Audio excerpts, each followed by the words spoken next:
This is Steve Westerman. I'm Chief with the Central Jackson County Fire Protection District. On August 6th, we have a ballot question that is very critical to the fire district, but very complicated too. I'd like to take a few minutes to explain the issue to you. CJC is a full-service fire department. We offer all of the traditional services: fire suppression, fire prevention, investigation, special rescue team, hazmat team, but 70% of our time is done with EMS, and that's what this question is about. In 1992, the City of Blue Springs operated the emergency medical services. They decided to get rid or get out of the service, so they put out an RFP for contracted services.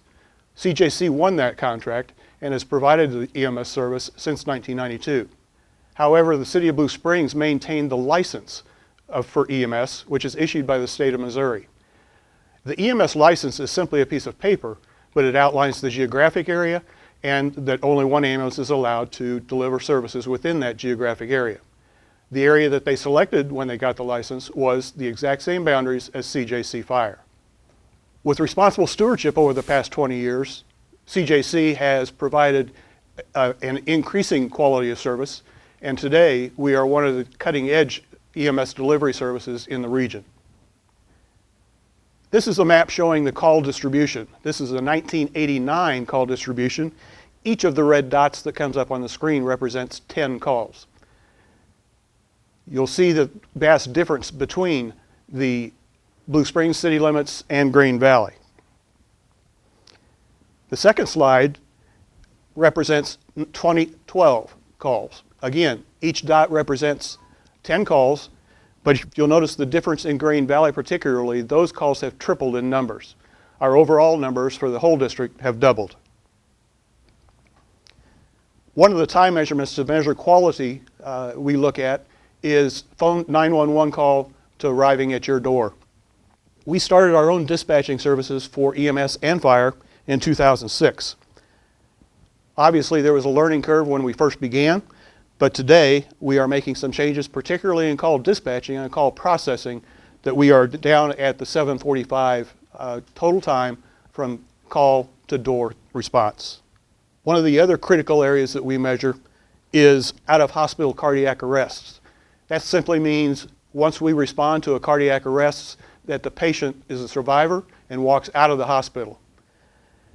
You'll see that the national average for this is only 6%. We have Seattle, Washington as another example at 50%, simply because they are one of the cutting-edge EMS delivery services in the nation.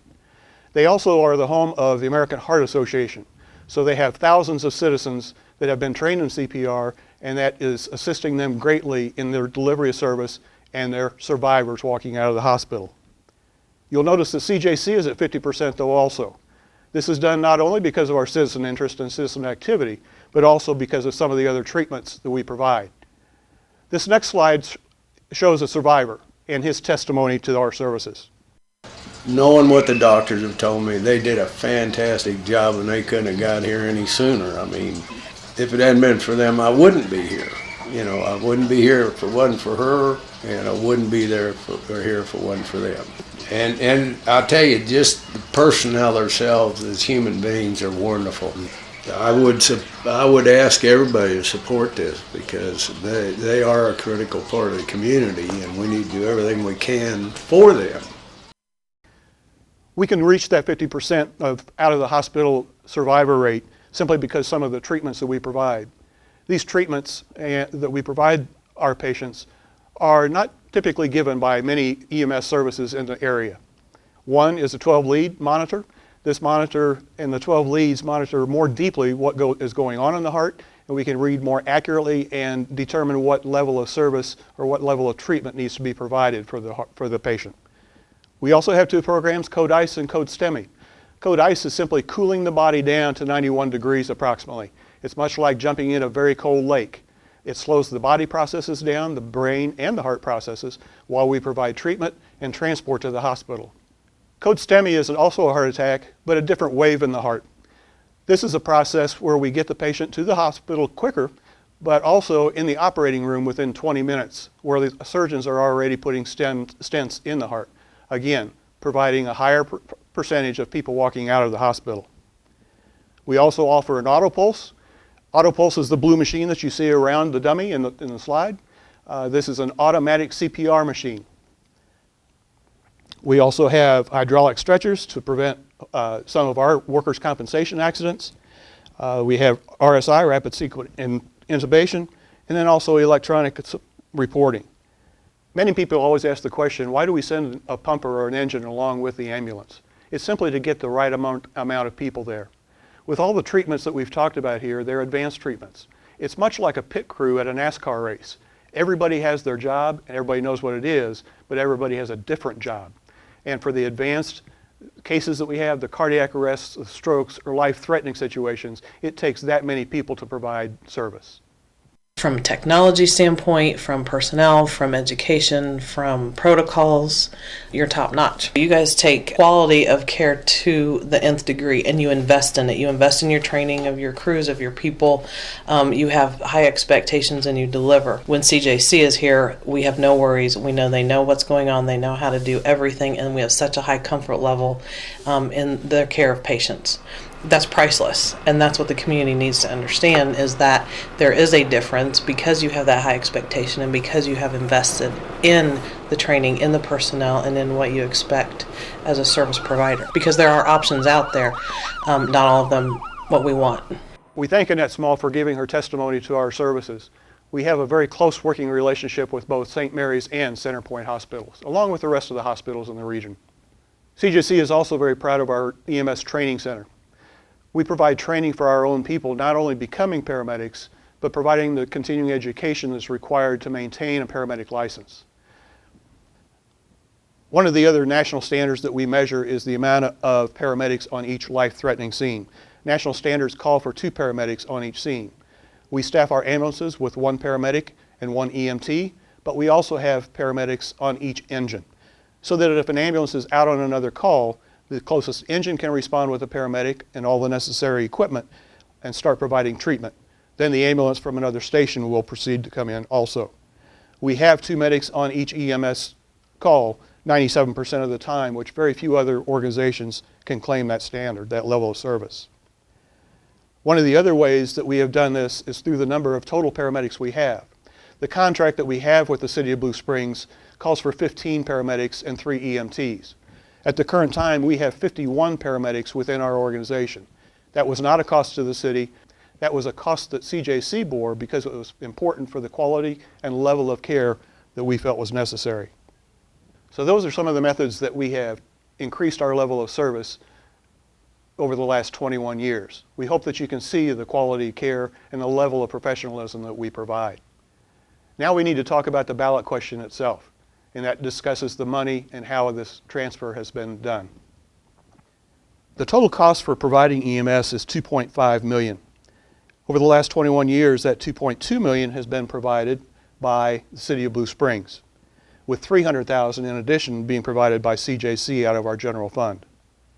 Out of the $2.2 million that is received by CJC, the city bills for the patients that are transported by our system. Through those bills, they receive $1.4 million. That's from insurance companies, from private pays, from Medicare, Medicaid. That leaves a subsidy of about $800,000 that the city takes out of their general fund, and then the $300,000 that CJC continues to put in. The subsidy provided by the City of Blue Springs does not include all of the necessary capital improvements, such as purchase of ambulances, purchases of equipment. Those are provided through the city's CIP budget, and then also CJC has provided some equipment and ambulances through our bond issues. In 2012, Blue Springs and CJC agreed to start the process of transferring the EMS license. CJC now receives the billing receipts, the $1.4 million. CJC has to come up with the $300,000, the $800,000, for a total of $1.1 million. There'll be no changes of service with this transfer. The CJC's flexibility will definitely increase. No new or additional staff is included in this transfer, and it relieves the service and fiscal responsibility of the City of Blue Springs. In order to facilitate this transfer of the license, Blue Springs has agreed to a 3-year transition period, during which the subsidy paid by the city will reduce, and CJC will increase their portion. In 2013, the subsidy is $725,000, which is less than the city's net cost in 2012. The next year, it will go down to $500,000, third year $225,000, and then zero. In order for that 3-year transition, CJC has come up with a method to match that decrease of subsidy. The agreement hinges, however, on the ballot question on August 6th of 15 cents. This ballot question is worded such that it will be 5 cents per year for 3 years at a cap of 15 cents from then on. So 5 cents, 10 cents, 15 cents in 2016. This slide shows the cost to the homeowner. Assuming that the ballot question passes, the first year a nickel will go on real estate property taxes. The costs that you see here are per month, simply because in the mortgage that you pay each month is included your real estate taxes. The mortgage company puts those tax monies in an escrow account and then pay the real estate property taxes at the end of the year. So for a $100,000 home, in the first year, it would be 71 cents a month. The second year, when a dime is applied, it will be $1.58 a month. In the third and subsequent years, it will be $2.38 a month, or for a $100,000 home, about $25 a year. This graph shows what our levy is, and this is the general fund for CJC. Roughly $1.10 each year. But in 2009, we passed a half-cent sales tax. In that half-cent sales tax, it was agreed to and required by state law that we would roll back our fire levy equal to half of what we collect on the sales tax. So the red line that you see here represents the amount that we have been rolling back since 2010. 2010 was a half of a year of receipts of sales tax, that's why it was a little bit higher. But ever since then, we have been rolling back and will continue to roll back about 16.5 cents. So the red line represents what you have been paying over the last several years. The gold line represents what your levy will be if the EMS question passes. The first year it would go up a nickel in 2014. 2015 it goes up the dime. 2016 goes to 15 cents, and then every year subsequently. But you'll see it, if that 15 cents is added, it is still lower than what the normal levy would be. We want to thank you for taking a few minutes to watch this presentation. As I said at the beginning, this is a critical issue for the EMS in this area, but it's also a complicated issue. We hope you understood the presentation. If you have any questions, please feel free to give me a call at 229-2522. This community has always provided us with a great amount of support, and the men and women of CJC respect that and appreciate that deeply. We hope you can continue that support.